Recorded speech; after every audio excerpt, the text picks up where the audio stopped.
Thank you very much. This really is a really great honor, and I think all of us who've had the opportunity to come up here tonight and express it have been able to say something about why New Trier was special to them. But sitting in the audience listening, what has really impressed me is not only the range of achievements that we've heard about, but the enormous range of ways that New Trier has supported the students and got them there. There have been people up here who frankly said, I was not very good at academics, but the music really was a home for me, or the arts, or the sense of service that it instilled in me. And I think that's really the great thing about New Trier, and one of the things that I've always remembered about it is that it offers so much in so many different ways that everyone has talents. Absolutely every kid has talents. And it is a home where every one of those children can be nurtured, where their talents can rise, and where they can find a sense of confidence based on those talents. And that's really special. There are other art schools, there are other really academically strong schools, but it's very rare that such a broad base that really gives children of every type of talent the chance to thrive. So, like all the other honorees, I participated in extracurriculars. I played a little bit of sports. I was in a few plays. But we can dispense with that in my case very quickly. No, for example, so I was in some plays, right? So the pinnacle of my theatrical experience, and I didn't find that much rejection. I actually came close to getting the parts I wanted. The play that I was in where I had the most stage time, by far, without question, was a non-musical version of Man of La Mancha called Don Quixote.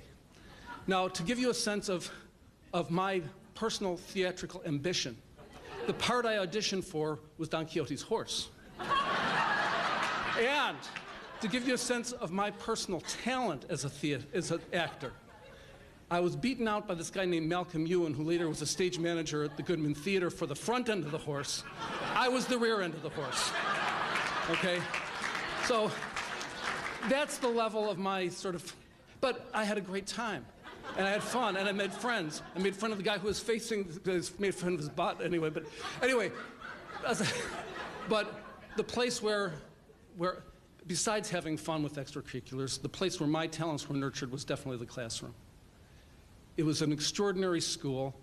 You know, I'm a scientist, and you heard about some of the things we do, and you know, my laboratory's very curiosity-driven, trying to understand how the genes, how the instructions in the cell instruct the most amazing thing that happens on Earth, which is going from a single cell to a person, to a baby. How is that done? How is that controlled?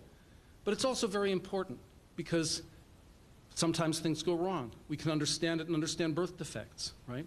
And not science fiction, looking into the future.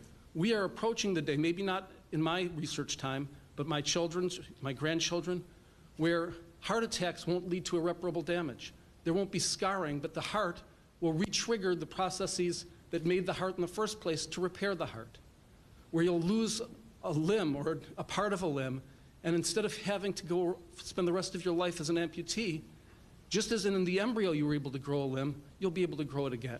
And that's not science fiction. I can tell you how we get there if you want to take the time for me to sit down and do it. But how did I get to the point where I was able to look at the world that way? When I was at New Trier, yeah, I always loved science. I loved math and science from the start. But it wasn't the math and science courses necessarily that were my greatest courses. Being a scientist is about inquiry, it's about being curious, it's about learning how to think, and New Trier gave me all that. And the class that actually comes to mind as probably my greatest class was freshman world history with a guy named Jim Brink. And Jim Brink's class in world history, quote world history, he basically genocided the world history out of world history. We didn't learn any facts or dates. It was basically, he decided to teach cultural anthropology to us.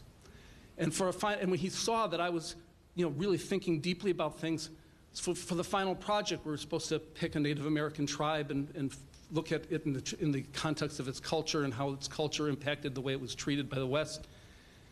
He said, okay, Cliff, you want to put this in the context of Clifford Geertz, who was like the founder of cultural anthropology. And he said, go to Northwestern Library and look up Clifford Geertz. Who sends a 14-year-old kid to Northwestern to read Clifford Geertz? But it was great. You know, he recognized that that was something that I would just be thrilled by. And I contacted Jim, actually, when I was going to be coming here today. Beautiful glasses. These are Mike Pyle's wife's glasses because I forgot reading glasses. Anyway, here's what Jim said. Jim said, "That was a special time for me too. The best teaching experience and students I ever had. I was lucky enough, and this is the key part, to have had a department head who let me craft your world history class the way I wanted. That's the kind of thing you could do at New Trier. Use interesting material to engage students at a deeper level of questioning." And I think that's right. New Trier is not alone in having great teachers, but on the academic side, one of the things that's its real strength is it lets them be great teachers after they hire them. And for that, I'm really grateful. Thank you very much.